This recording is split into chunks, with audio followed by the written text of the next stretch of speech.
নমস্কার, 24 ঘন্টা আপনাদের স্বাগত। আপনাদের সঙ্গে রয়েছে আমি কুনাল। নর্মাল কমন ম্যান, না আছে প্রভাব না প্রতিপত্তি। মদন মিত্রের জামিনের ভিত্তি এই কয়েকটি শব্দই, কিন্তু সিবিআই তা মানতে নারাজ। মদন মিত্র মন্ত্রী বিধায়ক না থাকলেও আজও তিনি মদন মিত্রই। প্রভাব কমেনি দাবি সিবিআই এর। তাই প্রভাবশালী তত্ত্ব হাতিয়ার করেই এবার হাইকোর্টের জন্য ঘুঁটি সাজাচ্ছে সিবিআই। মন্ত্রিত্ব নেই, বিধায়ক পদ নেই, মদন মিত্র এখন তাই কমন ম্যান। সিবিআই এর বিরোধিতা অগ্রাহ্য করে এই যুক্তিতেই তাঁকে জামিন দিয়েছে আলিপুর আদালত। মদন মিত্রের মুখে মুক্তির এই হাসিতে গ্রহণের মতো অবশ্য এখনো রয়ে গিয়েছে সিবিআই। রায়ের কপিতে স্পষ্ট, আদালতের চোখে মদন মিত্র মন্ত্রিত্ব খুইয়ে এখন কমন ম্যান, অর্থাৎ আর 5 জনের মতো সাধারণ। সিবিআই এর দাবি, মদন মিত্রকে প্রভাবশালী বলার কারণ বুঝতেই পারেননি বিচারক। মদন মিত্র শাসক দলের অবিচ্ছিন্ন অঙ্গ। মন্ত্রী বিধায়ক না থাকলেও শাসক দলের প্রভাবেই যে তিনি প্রভাবশালী, এই কথাই বলতে চাওয়া হয়েছিল। সিবিআই এর যুক্তি, এর সপক্ষে হাতে গরম প্রমাণও রয়েছে।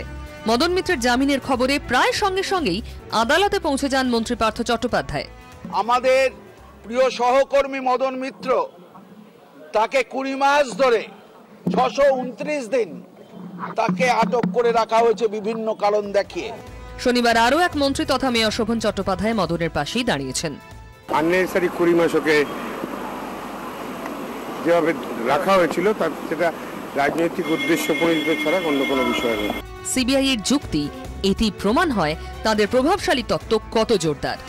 He is an influential person, being a minister and without minister post, being an MLA and not an MLA, and he is a person of influence, and one should not forget Mr. Madan Mitra is not only an individual. One should know that he is an integral part of a big political party which is really ruling the state. CBI এর দাবি, পদ চলে গেলেও প্রভাব একই রয়ে গিয়েছে মদন মিত্রের। মামলা প্রভাবিত করার ক্ষমতা এখনো পুরো মাত্রায় রয়েছে তার। এর আগে আলিপুর আদালতেই মদন মিত্রের জামিনের বিরোধিতায় সিবিআই এর আইনজীবী কে রাঘবাচারুলু বলেন, হাতি অত্যন্ত দুর্মূল্য, মরে গেলেও তার দাম কমে না।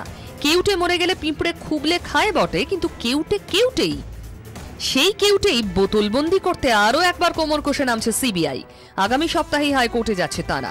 সেখানে কি কি যুক্তি সাজানো হবে, কি বলা হবে, সব ইতিমধ্যেই টাইপ করে রেডি। সওয়াল করবেন খোদ কে রাঘবাচারুলু।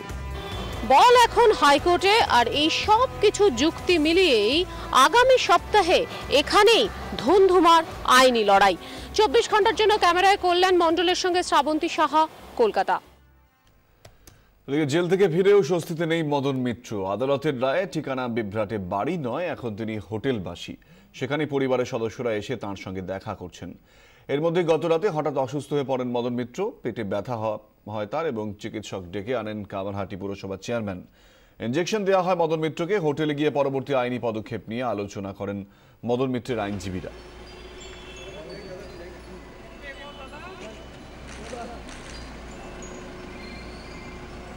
এখন এই মুহূর্তে স্বাভাবিক হয়নি, কারণ 2 বছর একটা জিনিস এসেছে, আর স্বাভাবিক হতে ফিরতে টাইম লাগবে। পেটে ইনজেকশন পড়েছে, ঠিক হয়ে যাবে। সিবিআই যায় ক্যান্সেলেশনে কি করতে হবে সেগুলো ডিসকাশন হয়েছে। সোমবার তো ছুটি, মঙ্গলবার আবার শুনছি কলকাতা হাইকোর্টে নট টু অ্যাটেন্ড একটা রেজলিউশন হবে। বুধবার আগে হবে না, বুধবার date change will be on Wednesday. Sijar Mondal আমাদের প্রতিনিধি এই মুহূর্তে মদন মিত্রের হোটেলের সামনে থেকে রয়েছেন। সিজার, গতকাল রাতে মদন মিত্র অসুস্থ হয়ে পড়েন এবং আজ সকালে ঠিক কি জানা যাচ্ছে?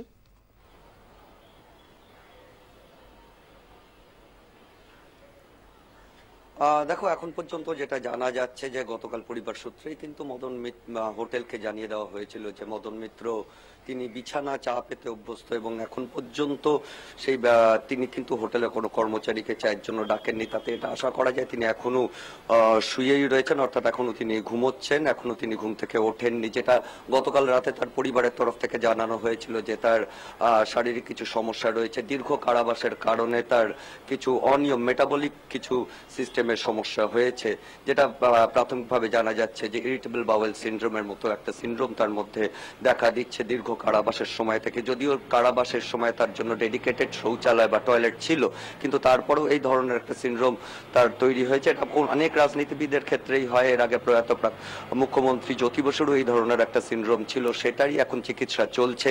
এবং সেটা ছাড়াও তার যে ক্লস্ট্রোফোবিয়ার যে সিনড্রোমটার যেটা রয়েছে সেটাও কিন্তু চিকিৎসকরা দেখছেন। এখন পর্যন্ত নতুন কোনো অগ্রগতি হয়নি। এখন পর্যন্ত তিনি হোটেলেই রয়েছেন। এখন পর্যন্ত তার সঙ্গে হোটেলের কর্মচারীদেরও সেইভাবে কোনো ইন্টারাকশন হয়নি, এবং আজ সকাল থেকে তার পরিবার বা অন্য কেউ তার সঙ্গে দেখা করতে আসেননি।